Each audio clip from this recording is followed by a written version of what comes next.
Imagine that you're 55 years or older and you've got a nice chunk of money in a pension, and the government's told you that 25% of that is tax free.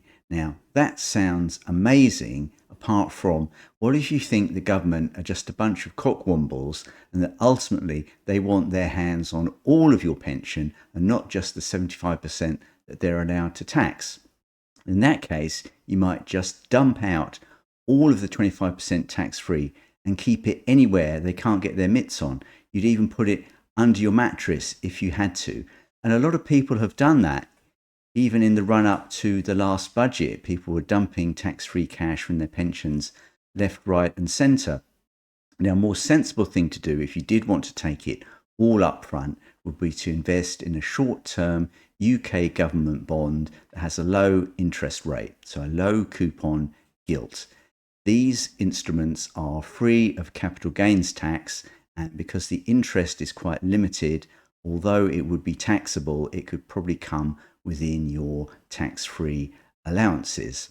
So that's one possible way of accessing your pension, and you could build what's called a bond ladder with bonds maturing on different dates, and then also you would have de-risked your money to some extent because now you've got some money invested in an asset that has capital certainty. So on the one hand, that could actually be a good idea, particularly if you've got a very large pension that might have maxed out the tax-free cash anyway.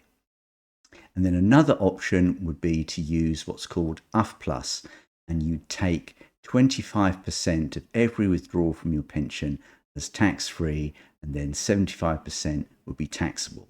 So you take, say, 60,000 from your pension, 15,000 tax-free, £45,000 taxable.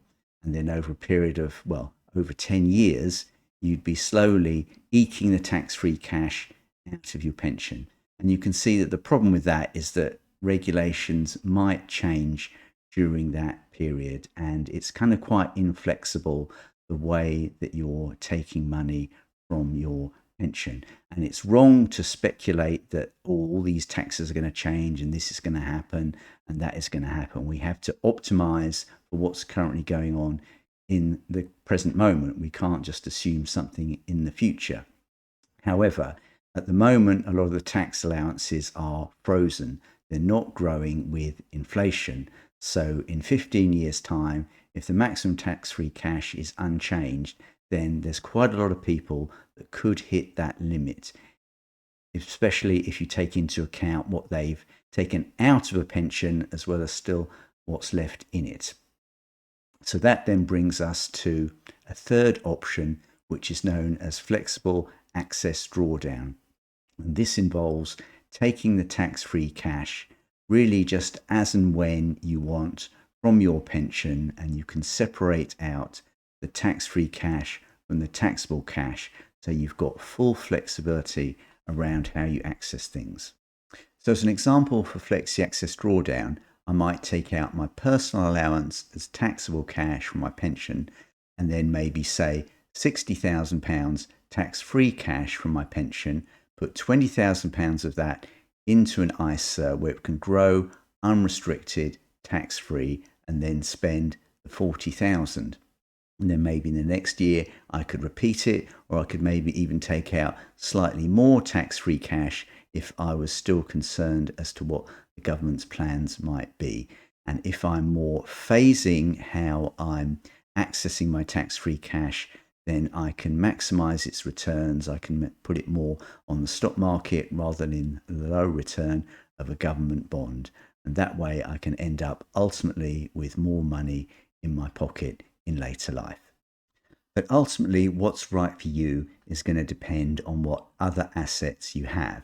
Maybe you have a rental property, maybe you have defined benefit pension, maybe you have a large ISA, maybe you already have some money in a taxable investment account because you say sold a rental property last year.